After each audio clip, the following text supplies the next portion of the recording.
El desarrollo de la música en la Nueva España proviene de la fuerte tradición e influencia de los músicos de la península ibérica.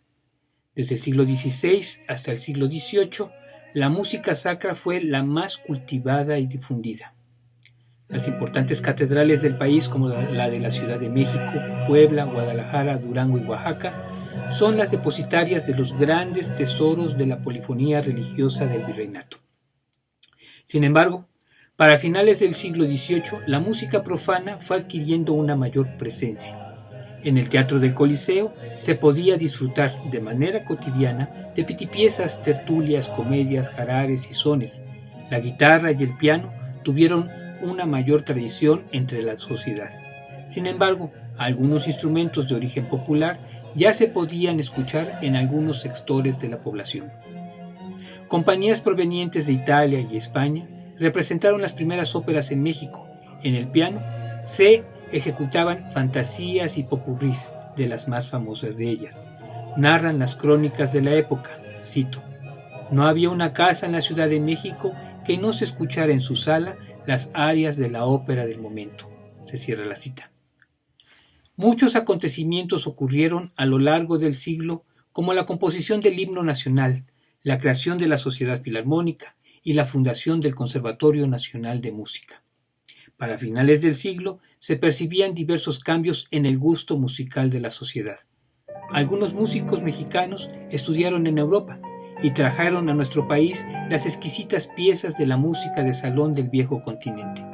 Se empezaron a cultivar en el piano infinidad de valses, mazurcas, nocturnos, barcarolas y una gran cantidad de piezas de salón. Un gran número de compositores mexicanos utilizaban estas formas musicales y las rodeaban del espíritu nacional. De esta manera fue surgiendo una identidad que iba encontrando en el arte una manera de expresión.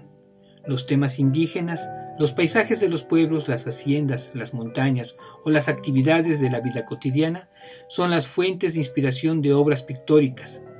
La poesía reflejaba entre sus versos la belleza de la naturaleza mexicana o los sentimientos y emociones de todo tipo.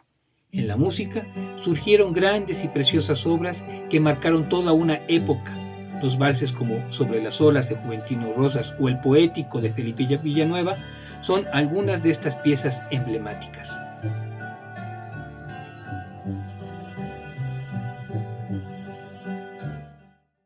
Con todo un espíritu romántico es que se llegó al nuevo siglo. La influencia francesa estaba presente en los gustos de la sofisticada sociedad mexicana. El clima político y social se empezó a enrarecer, gestando cambios muy radicales en el México del Porfiriato.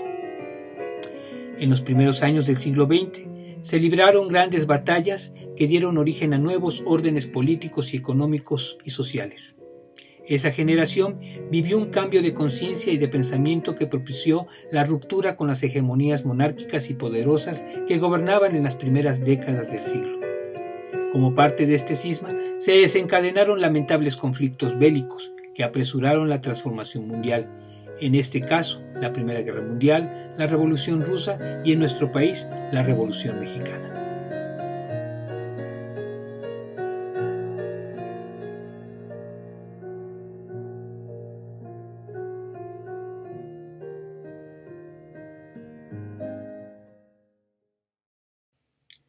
Pero no solo estos cambios se estaban produciendo en el mundo.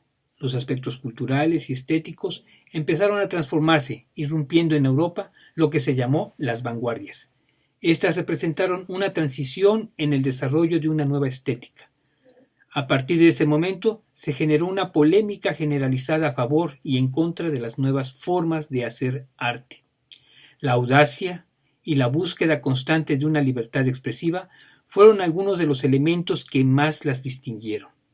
Otro de los hechos fue su constante movimiento con el fin de dejar las posiciones de supremacía del arte occidental. En nuestro país, la revolución significó una serie de cambios no solo políticos, sociales y económicos. También se dieron importantes transformaciones culturales, filosóficas y artísticas. La llegada de José Vasconcelos a la Secretaría de Educación Pública le brindó la inigualable oportunidad de plantear como objetivo llevar la cultura a todos los sectores de la población. Para tal fin organizó en 1921, cito, una serie de escuelas de pintura al aire libre abiertas para todo el público. Fin de la cita. Convocando de esta manera a los artistas jóvenes para que se adueñaran de las paredes de los edificios públicos y pintar sobre sus muros las temáticas que debatían en esos años: el campo y sus raíces mexicanas, las clases sociales, la revolución, las tradiciones de sus pueblos, los personajes de la política y de la sociedad civil, del clero y la cultura popular. De la misma manera, se convirtió en un vehículo de expresión para representar a los miembros mayoritarios de la sociedad civil, principalmente campesinos, indígenas y mestizos. Entre los artistas que dejaron su arte en los muros de la Secretaría de Educación fueron Diego Rivera, Rufino Tamayo, Leopoldo Méndez, Miguel Covarrubias, David Alfaro Siqueiros, José Clemente Orozco, entre otros. Como parte de estos cambios culturales y la revalorización de los conceptos de un mexicanismo, empezaron a surgir en las artes diversos movimientos. En el caso de la música, se reforzó lo que años atrás se venía dando, la búsqueda de una identidad mexicana. Al realizar una mirada introspectiva y analítica, puedo señalar tres grandes vertientes. La primera con Manuel María Ponce, la segunda con Carlos Chávez y la tercera con Silvestre Revueltas. A Ponce se le ha considerado como el padre del nacionalismo, un reconocimiento muy merecido a la notable labor del maestro. Sin embargo, me permito recalcar que en el siglo anterior muchos personajes también realizaron grandes esfuerzos para rescatar y difundir el canto nacido del pueblo. Lo que sí es importante mencionar es que Ponce se abocó a recopilar con papel pautado y lápiz las canciones más populares y representativas de diversas regiones de nuestro país, sobre todo la del Bajío. Se entrevistó con cancioneros, hombres y mujeres, que cantaban, a manera de los trovadores del medioevo, sus melodías más populares. Otro aspecto relevante fue la definición que le dio a la estructura musical de la canción popular mexicana. Logrado esto, Ponce retomó varias de estas canciones para crear y recrear obras originales, como sus baladas y rapsodias mexicanas para piano, o como citas musicales en el Ferial o el Chapultepec para orquesta. En cuanto a su obra, tuvo un sincretismo creando un mestizaje entre las formas y la tradición musical occidental y la canción popular mexicana. Por todo este valioso trabajo de Ponce es que se le ha considerado en la historia de la música mexicana como el padre del nacionalismo musical.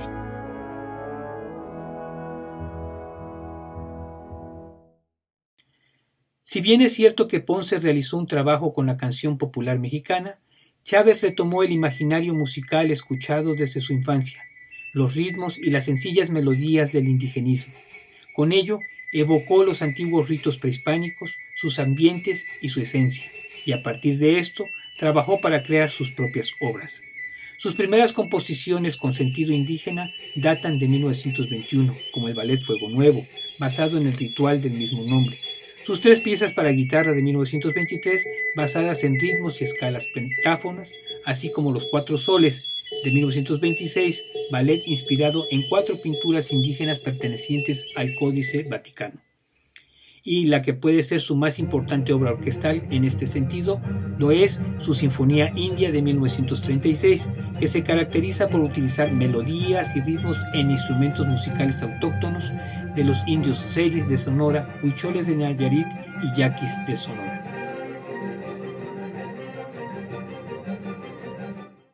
Una muy interesante obra fue Xochipilli Macuizochitl de 1940, compuesta para la muestra de arte mexicano que se realizó en Nueva York. Ese año fue elaborada para ser interpretada con instrumentos autóctonos. Con Chávez se logró el estudio y difusión del exotismo prehispánico. Pese a ello, fueron pocos sus alumnos que siguieron este camino.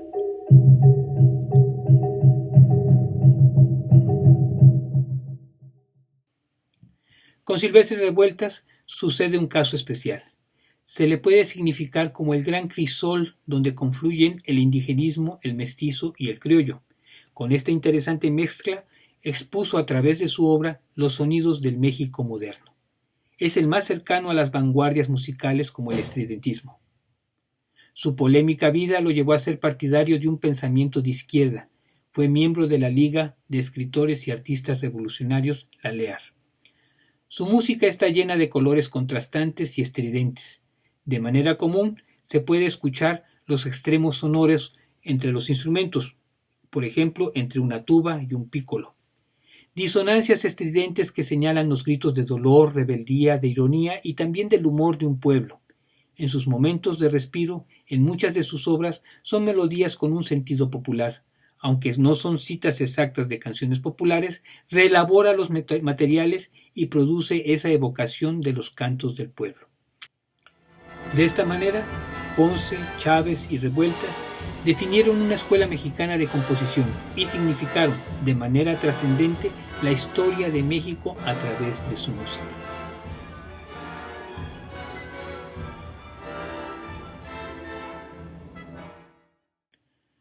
Como parte de esta evolución paradigmática, las vanguardias significaron el rompimiento con las estructuras artísticas surgidas en el siglo XVIII y que permitió, en su momento, el nacimiento de nuevas corrientes estéticas, sobre todo en la literatura y las artes visuales. Es por ello importante lo que Julio César Martínez señala, cito: «Desde una perspectiva dialéctica, entendemos que el hombre no solo produce cultura y la transforma constantemente, sino que ésta, a su vez, transforma al sujeto creador. De este modo, nos hace comprender cómo las manifestaciones culturales son dependientes del individuo como persona, pero también como producto de su sociedad y del sistema cultural donde haya elegido desarrollarse». Se cierra la cita. En este sentido, las transformaciones estéticas se dieron como formas de expresión que distinguieron los albores del siglo. Fue el poeta italiano Guillaume de Apollinaire quien las definió como vanguardias. Cito: «De este modo saltaron a la vista del espectador una tras de otra el cubismo, el futurismo, el dadaísmo, el surrealismo, el suprematismo, el ultraísmo, el estridentismo, el creacionismo, y así todos los ismos hicieron lo mismo en el mundo contemporáneo». La influencia de estos movimientos vanguardistas fue llegando a nuestro país casi de manera simultánea. La revolución marcó el fin de una época y fincó las bases para el México moderno. A partir de ese momento, los artistas de la época buscaron una nueva forma de expresión con mayor libertad y sin ataduras estéticas, surgiendo entre los jóvenes de la época la idea de conformar la primera vanguardia en el México posrevolucionario, el llamado movimiento estridentista. Esta vanguardia puede ser considerada como un estado de ánimo que aglutinaría una rica gama de expresiones artísticas. De esta manera, y con su propia manera de ver la cultura, los estridentistas recrearon con imágenes y símbolos propios algunas tendencias de la vanguardia europea como el futurismo y cubismo. Ya en nuestro país se convirtió en una expresión para romper con la academia y el tradicional pensamiento clásico, convirtiéndose en un instrumento de transformación de la visión cultural del México del principios del siglo XX. El poeta Manuel Maples Arce, iniciador y propulsor del estridentismo, lo definió de la siguiente manera, cito: «El estridentismo es una subversión en contra de los principios reaccionarios que estandarizan el pensamiento intelectual de la América». Continúa: «El estridentismo no es una escuela, ni una tendencia, ni una mafia intelectual, como las que aquí se estilan. El estridentismo es una razón de estrategia, un gesto, una irrupción». Se cierra la cita. Es así como a partir de los primeros manifiestos estridentistas, como el actual número 1 de 1921, en el cual, cito, «el espíritu iconoclasta se manifiesta no solo contra el sentimiento patriótico, sino también contra el religioso». Se cierra la cita. Ahí podemos leer frases célebres como «muera el cura Hidalgo», «abajo San Rafael», «San Lázaro». Como parte de este importante texto se encuentra la palabra esquina, como un concepto de significación de la vida moderna y o la geometría. Sobre este punto es importante señalar que Esquina, de 1923, es un poema de Germán Lis Asturbide, en donde su primer párrafo hace una mención musical. Cito: «Un discurso de Wagner es bajo la batuta del alto y adelante».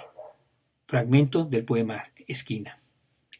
En el segundo manifiesto estridentista de 1923 de la ciudad de Puebla, entre otros conceptos interesantes de analizar, está su tercera sección, cito: «La exaltación del tematismo sugerente de las máquinas, las explosiones obreriles que estrellan los espejos de los días subvertivos, vivir emocionalmente, palpitar con la hélice del tiempo, ponerse en marcha hacia el futuro. Se cierra la cita. Con lo anterior podemos apreciar dos expresiones que jugaron un papel importante en el arte mexicano postrevolucionario: las máquinas y los movimientos obreros. En este sentido, ambos conceptos tuvieron un significado muy importante en el muralismo mexicano, sobre todo de Diego Rivera. En el área de la música, varios fueron los compositores que retomaron el elemento de las máquinas como un signo de avance. Por ejemplo, Carlos Chávez con su obra Caballos de Vapor, o por ejemplo Silvestre Revueltas con 8 por radio. O una obra pequeña de Daniel Ayala, para piano, que se llama Radiograma. En 1924, un pequeño grupo de jóvenes encabezados por el papanteco Manuel Maples Arce se reunían en un lugar llamado el Café de Nadie. Ellos se pueden considerar como los primeros estridentistas. Arqueles Vela, Salvador Gallardo, Germán Liz Arzubide, entre otros escritores, y los músicos Manuel M. Ponce y Silvestre Revueltas. Por parte de los artistas plásticos estaban Diego Rivera, Leopoldo Méndez, Germán Cueto, Ramón Alba de la Canal, Jean Charlot y Fermín Revueltas. Como podemos observar, se trataba de un grupo de artistas multidisciplinario que supieron trabajar de manera propositiva. En los estudios biográficos sobre Ponce no lo señalan como parte del movimiento. Sin embargo, mucha de su música, sobre todo la etapa de París, 1927, está compuesta con técnicas modernas sin que sean estridentistas. Con relación a Silvestre Revueltas y su vínculo con el movimiento, fue a través de su hermano Fermín, quien sí estaba relacionado con Maples Arce y el resto de los pintores estridentistas. Por otra parte, es interesante observar un recorte de prensa de un té invitación del 12 de abril de 1924, donde habrá lectura de poesía estridentista a cargo de Maples Arce, Germán Liz Azurbide, Salvador Gallardo, entre otros. También había una exposición de pintura de Fermín Revueltas, Leopoldo Méndez, Jean Charlot también. Máscaras de Germán Cueto y finalmente música estridentista. La pregunta, ¿qué tipo de música se escuchó? No se tiene esa respuesta. Sin embargo, todo podría indicar, a manera de hipótesis, que pudo ser jazz, ya que este género musical estaba incursionando en nuestro país por esos años. Maples Arce publicó en el Universal Ilustrado del 3 de julio de 1924 una serie de conceptos con relación a este ritmo musical. Schneider lo señala de la siguiente manera, cito: es evidente que el poema contemporáneo rompe definitivamente con una estructuración musical con base en un concepto de la armonía de tonos. Para Maples Arce, las imágenes directas, indirectas y multánimes de la nueva poesía se originan en descomposiciones tonales, en las que la técnica del poema musical no se reduce a acentuaciones estables, sino a expresiones de ecuación tonal que cada poeta maneja y resuelve a su antojo. Más adelante señala: la estructuración de las grandes ciudades modernas, la trepidación de las máquinas, las manifestaciones fonéticas que éstas producen, obligan a que el hombre contemporáneo tienda a reproducir en la estética este nuevo concepto tonal. De aquí la importancia que para Maples Arce tiene el jazz y la música negra, que reproducen sonidos elementales. La estética se sirve de nociones físicas para concluir también su realidad propia en el desarrollo temático del poema. La música negra, éxito vital y estridente, tiene el secreto de una ideología animal, violenta y subversiva. Los burgueses se sublevan, pero a pesar de todo, viven el ritmo de su animalismo mecánico. Fin de la cita.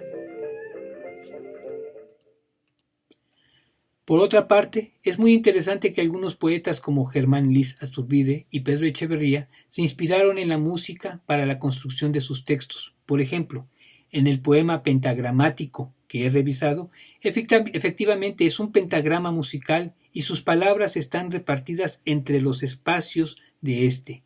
Así es como el verso transcurre en su interior. En el libro de poemas de Salvador Gallardo, El pentagrama eléctrico, de 1925, la portada está ilustrada por Ramón Alba de la Canal, realizando una simbiosis entre las 5 líneas del pentagrama con los cables de electricidad que parten de un poste. Así es como el todo se va transfigurando, lo subjetivo de la música y lo objetivo de un efecto de modernidad como es la energía eléctrica. Además, los pintores también recurrieron al tema de jazz. Ramón Alba de la Canal plasma desde su visión algunos instrumentos que aluden a la música, pero bajo una perspectiva diferente. Ahora surge la pregunta, ¿quiénes fueron los primeros músicos estridentistas de nuestro país?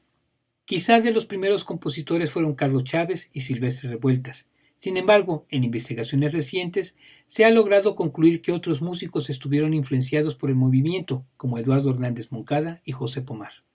Carlos Chávez, con su obra Caballos de Vapor, refleja en su título el pensamiento del movimiento, las máquinas, y también utiliza los nuevos sonidos del estridentismo, que no es más que disonancias estridentes en pequeños fragmentos a manera de improvisaciones jazzísticas. El nombre de Chávez está presente en algunos de los manifiestos, así como el de Luis Sandy. Sin embargo, este último músico siguió otra línea. En el caso de Revueltas, su obra con influencia del estridentismo es mayor.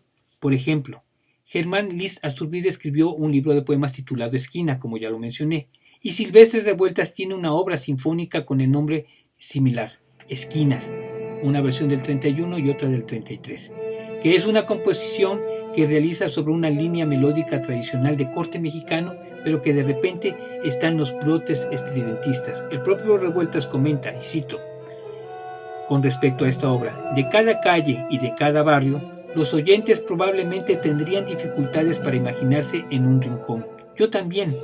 Con buena voluntad puedes imaginar cualquier cosa, calles, callejones, plazas. Sería divertido encontrar en esta música el ruido de las bocinas, tranvías, camiones. Lamentablemente no hay nada de eso, al menos ingenuamente creo que sí. Más bien hay ruido o silencio, el tráfico interno de almas que veo pasar cerca de mí. Fin de la cita.